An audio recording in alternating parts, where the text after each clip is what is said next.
வாங்கப்பா. இப்போ நம்ம செடிகளுக்கெல்லாம் மருந்து அடிக்க போகிறோம். ஏன் அப்படின்னா, மொட்டுக்கள்லாம் வெளியில் வராங்க. வர மொட்டுக்கள்லாம் ஒரு மாதிரி தழலாம் சுருங்கி ஒரு மாதிரி கருகுது பாருங்க. இதுக்கு இப்போயே மருந்து அடிச்சு விட்டா தான், இல்லைன்னா வர மொட்டை பூரா வீணாக்கிடும். எவ்வளோ தளிர்கள் வந்திருக்கு, எப்படி மொட்டுக்கள் இருக்குன்னு பாருங்கள். இந்த மொட்டுக்கள்லாம் வீணாக போகக்கூடாது, வர துளிர்லாம் வீணாக போகக்கூடாது அப்படின்னா நம்ம இப்போ இந்த மருந்தை அடித்து விட்டுடணும். இந்த செடியில் பாருங்கள் எவ்வளோ மொட்டுக்கள் இருக்குன்னு. இது காஷ்மீரி ரோஸ் தான். எப்படி மொட்டுக்கள் இருக்குன்னு பாருங்கள். இதில் நான் சொன்ன அளவுகளோட இப்போ நீங்கள் இந்த மருந்தை அடித்து விட்ருங்க. என்ன அளவுகள்னால், அதான் வேப்ப எண்ணெய், மோனோக்ரோட்டோமஸு, சாஃபு, நானோ கிரீனு, இது 4 தான் நான் கலந்து அடிக்கிறேன் எப்பயாச்செல்லாம்.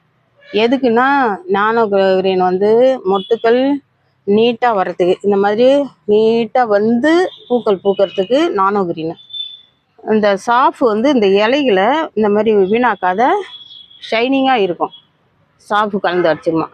அதுக்கு வேப்ப எண்ணெய் பூச்சி திங்காத இருக்கிறதுக்கு, மோனோக்ரோட்டோமஸும் அந்த பூச்சிக்கொல்லி தான். அது செடிகளுக்கு அடித்தா அந்த பூச்சிக்கொல்லி இருக்கிற பூக்கள் பூக்களில் அந்த பூச்சி தின்னு சின்ன சின்னதாக வீணாக போய்ட்டதில்ல மொட்டுக்கள்லாம், அது வீணாக போகாத இருக்கிறதுக்கு தான் அந்த மருந்து அடிக்கிறது. பிடிச்சிருந்தா நீங்களும் இதே அளவுகளோட வாங்கி இதே மாதிரி நீங்களும் அடிங்க. உங்கள் செடிகளும் இதே மாதிரி இருக்கும். எப்படி இருக்குன்னு பாருங்கள். இதில் அடியிலேருந்து எவ்வளோ தளிர்கள் வந்திருக்கணும் பாருங்கள். எவ்வளோ செந்தளிர் பாருங்கள், எப்படி தளிர்கள் வந்திருக்கு எவ்வளோ.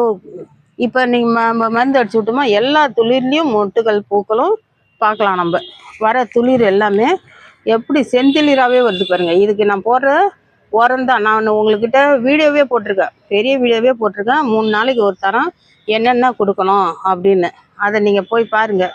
பார்த்துட்டு அதே அளவுகளோட உங்களுக்கு பிடிச்சிருந்தா நீங்களும் யூஸ் பண்ணுங்கள். யூஸ் பண்ணிவிட்டு எப்படி இருந்ததுன்னு கமெண்டில் சொல்லுங்கள். பிடிச்சிருந்தா லைக் பண்ணுங்கள், ஷேர் பண்ணுங்கள், கமெண்ட் பண்ணுங்கள், சப்ஸ்கிரைப் பண்ணுங்கள், சப்போர்ட் பண்ணுங்கள்.